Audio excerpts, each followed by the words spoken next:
Hello guys, welcome to our A3 project. So firstly, my name is Daniel, by the way. Firstly, we're gonna make the file. So first, let's make it and set the port to the one in the assignment handout. Uh, as you can see, it compiled properly. So let's make clean.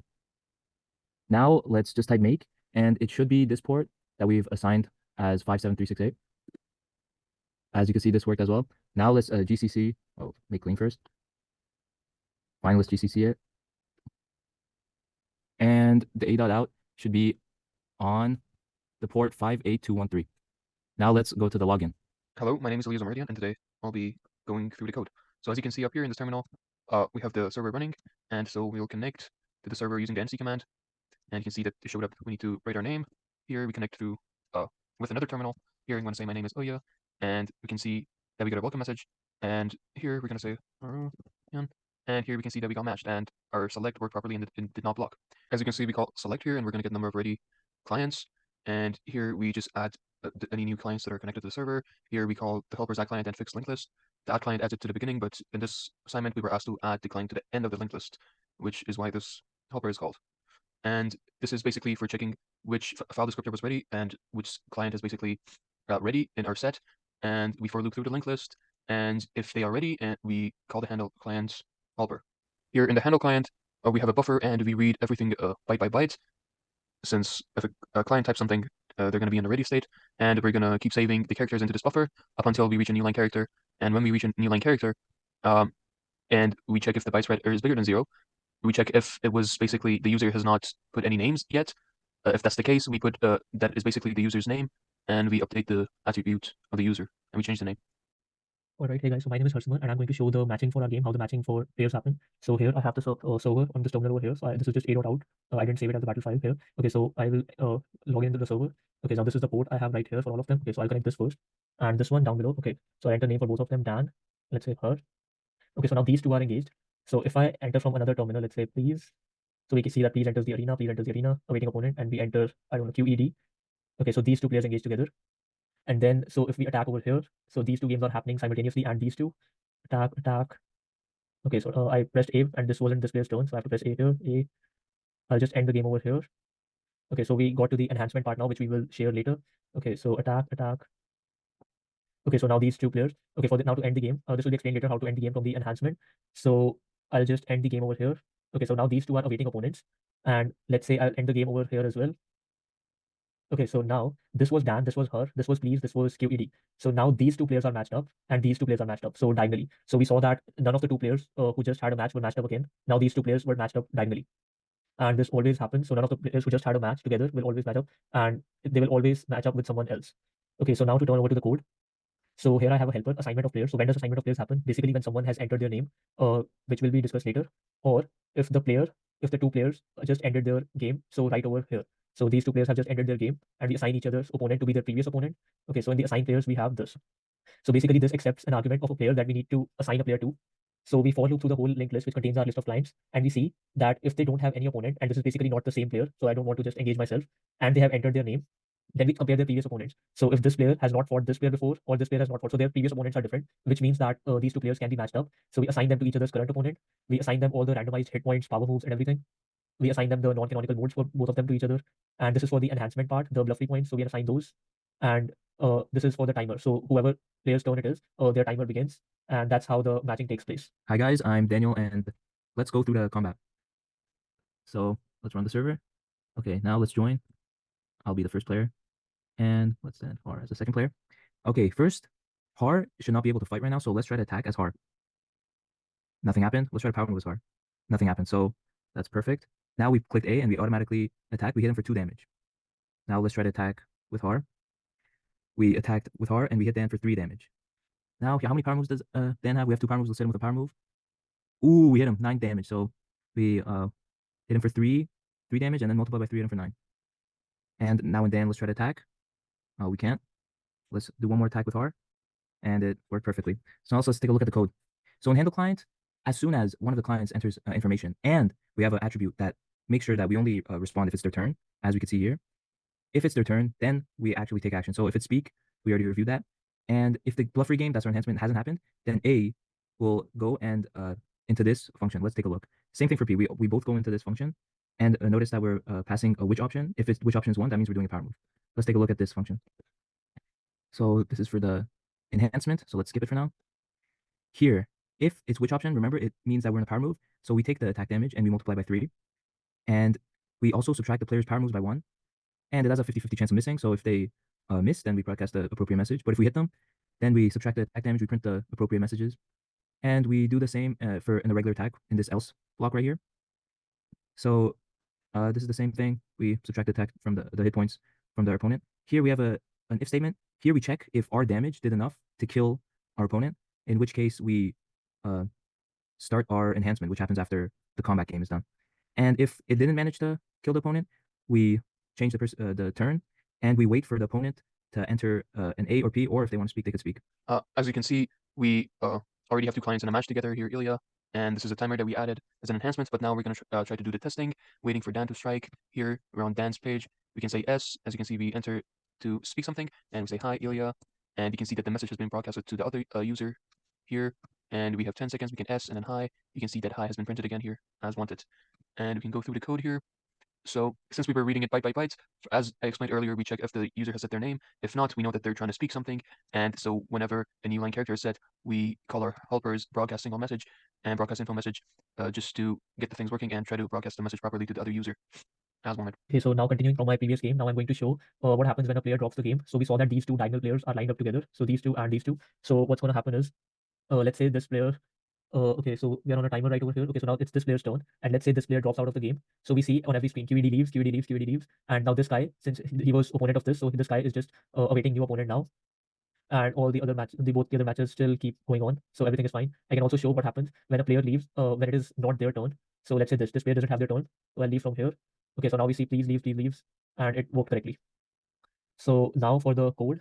Okay, so now for the code, what I'm going to explain is right here. Okay, so for this, I want to mention one thing. So when this player dropped, when this player's opponent dropped, they got the message as well, QED drop, and you win and awaiting next opponent. Okay, so now for the code. So what happens is, if a player drops, we know that their file descriptor will go into select because there were some changes in the file descriptor. And then we loop through, we go into the handle client. Okay, now we try to read over here. But if the bytes read were less than equals to 0, so nothing could be read. This could only mean one thing, that the socket is closed and the other player dropped. So we just print to every player that this player has left. And if they had a current opponent, the player who just dropped, then we print to the current opponent that you win, and now that player is awaiting next opponent. And we assign players to that opponent so that they can play again. And we return -1. So when -1 is returned from handle client, this means this. So we take their file descriptor and we clear it out of the all set, which basically consists of all the client's file descriptors, and we close their file descriptor. So everything works perfectly, and there are no loopholes for closing or anything. Everything works perfectly. Also, we can see that when the player ends, so we close the file descriptor as well as we remove them from the client's list. So this is just a for loop which goes through the client list, and basically we do some linked list operations and remove the player from the whole client list. Okay, so now I'm going to demonstrate how the select works, and the code never blocks in any case. So let's say if I enter over here, and this player, this is waiting for the player to enter their name, and while I enter over here, so both players can enter their name and there is no blocking. And over here as well, let's say this. So all of the players can enter their name. Let's say I enter, now this player is awaiting opponent, and let's say I enter over here. So these 2 engage with each other. So this player can attack, this player can speak as well. And while they are speaking, so this player can enter. So we see that please enter the arena. And even though their speaking was blocked, we can still press enter and we see hey there over here. So while they were speaking and new player entered, nothing was blocked. And so we can attack over here, attack UED. Okay, so now this player, they have entered. Okay, if we are speaking something, and let's say this, and this player can still attack, these 2 matches still go on, and we can still speak from over here. So we see hey there, QED takes a break to tell you, and so nothing blocks. All the matches are happening simultaneously, concurrently, and nothing blocks. Also, one more thing. So let's say if one of the players was trying to speak something, so something like this, and let's say one of the players left. So let's say this player just left. So we see please has left, and we can still speak over here. You speak, please help me. Dan takes a break to tell you. So nothing is blocked. Even if players leave, every move still happens. And now we're going to go over to the code and show how it happens. Okay, so now we're in the code. So basically the select call, only this is waiting to check which file descriptors are ready once we are in the while loop. And basically we loop through all the file descriptors that are ready and we call handle client on them. Now the reason why this never blocks is we are reading byte by byte. And we are either saving it in a buffer if we are trying to read something that the player is speaking, or if it's just a attack power move, then we just read A and P and we execute the action. So since we are reading byte by byte and saving it in a buffer or just executing the action directly, and the user is in non-canonical mode, so that's why nothing ever blocks, since we always exit out of the handle client and there is no while loop or anything used anywhere which could cause blocking. There's nothing like that, and we are just reading byte by byte. Now we're going to try to break the code again. So here we connect to the server using this command. Now we try to put an empty name. As you can see, name is not entered. Now we try to put a long name here, and it says that the name is too long. Now we try to connect to the game here from another terminal to Ilya. And now note that the speaking works the same way as putting the name. If the name is empty, we're gonna ask for, if the speak is empty, we're gonna ask for the user to speak again. If the speak is too long, we're gonna ask the user to shorten it. Now we're gonna try to kill the process from one of the terminals and exit. As you can see on the right-hand side terminal, we see that we get a message that the Dan leaves, and now we try to connect again into the server, and note that these two players are matched again as wanted. As you saw the testing, these are the if conditions for it. So the first condition is if the name is less than or equal than 0, then we know that the name is not entered, and we ask for the user to enter the names, and we broadcast a message. And if the string length is too large, basically, we broadcast the error that either the name is long, or if they were speaking, we just tell them that they need to speak something shorter for us to broadcast. And here we see if the byte rate were 0, if a new client has dropped, we broadcast a message. We say that the user has disconnected, and to the other person, we broadcast that they have won the game since their opponent has disconnected, and we broadcast the message, and we also assign a new player to the player that already has an existing game, is in the server, basically. Hi, I'm Daniel. I'm going to be talking about our bluff free game enhancement. So let's begin. The bluff free game enhancement begins when one of our player kills the other. So let's attack here, and there we go. So the bluff free game has now begun.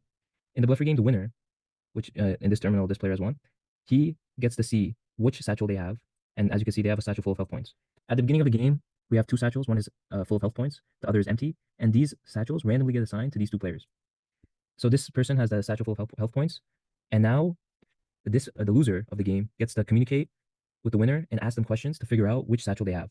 After they feel like they've understood which satchel they have, they could either choose to raid, steal the winner's satchel, or they could keep their own satchel.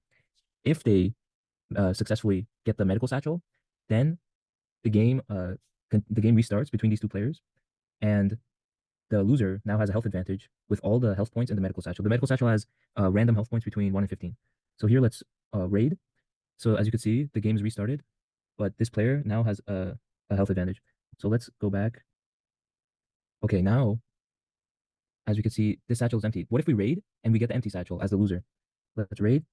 Now the game is over, and the loser doesn't get a chance to redeem themselves anymore, and now they're going to get matched into a new game. So let's take a look at the code. As you can recall in the previous section in the combat, if the opponent's health is less than 0, we immediately start the bluff free game. We broadcast the appropriate messages. We then set the state of each player into the bluff free game, which is happening, and we set the opponent's turn to 1 and the player's turn to 1 so that they could speak to each other, as again you could recall in the previous explanation of our handle client function. So let's go to the handle client and take a look at what's going on. As you can see, only the player with turn 1 gets to speak. So they both get to speak to each other, and the loser can ask questions, the winner could respond. And now if we're in a bluffer game, the loser, now if they press R, we appropriately steal the other person's medical satchel and the bluffer points that are within it. And we also have a K for if they choose to keep.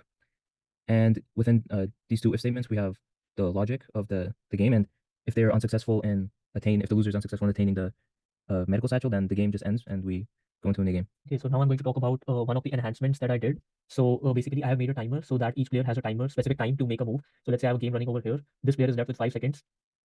And okay, they couldn't make a move within the time limit, and we see your 30 seconds are over. So now this player's timer has started. So it just alternates. So if I let's say, okay, we see the timer as well. So 20, 15, 10, 5 seconds. So if I attack over here, now this client's timer has started. So it waits for each person to enter their move. If they don't enter in time, then it goes to the other person. So now to explain it in the codes for the timer, so what happens is when each player is assigned their turn. So what, for example, in assigned players, when we assign them their turns, we assign timer to them. So we do time of null, which basically assigns time since epoch, whoever player's turn is it, or when their turn changes. So whenever their turn changes, right over here, and we go to the broadcast message, and your 30 seconds have started, and we start the timer all over again. So basically, to print the timer, what happens is after everything is done, so this is in the main. So we have a while loop here, which is basically checking which file descriptors are ready. But before we do that, so we have a loop over here, which goes through all the clients that are playing the game, and we check their attribute of time, whatever is time they have, and we check the current time, which is time since epoch. And if the time difference, we calculate the time difference, and if it has been greater than equals to 30, then we just change the timer on both of them, and we switch each other's turns. And this is all the print statements. So if the time difference has been 10, so there's about 20 seconds left. So we print to the player that they have about 20 seconds left, and then 15, 10 seconds left, and 5 seconds left. So this happens at the start before we check which file descriptors are ready. We print timers for all of them who have their turns. Hi again. So the overall assignment for the contributions, we almost always work together in a call, but there was always one person typing and the other people giving their opinion. I contributed towards assign players logic and the function itself, also the part where we handle attack and power opponents. And these were my contributions.